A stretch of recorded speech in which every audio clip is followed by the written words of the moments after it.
Il presidente del Libero Consorzio Comunale di Agrigento Giuseppe Pendolino ha incontrato a Palermo il direttore generale di ANAS Sicilia Nicola Montesano.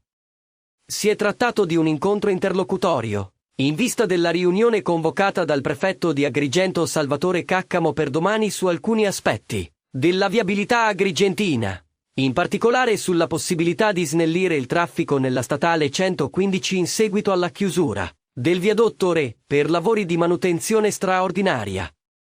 Ho chiesto l'incontro, afferma il presidente Pendolino, per fare il punto su alcune situazioni che coinvolgono direttamente l'ex provincia, e in particolare sulle intersezioni fra le strade provinciali e le statali ove sono in corso lavori di manutenzione. In particolare sono stati affrontati due nodi: le criticità derivanti dal senso unico alternato sul viadotto in prossimità del bivio di Milena sulla 189, e il percorso alternativo che coinvolge alcune strade provinciali dopo la chiusura del viadotto Re sulla statale 115 nel territorio di Porto Empedocle.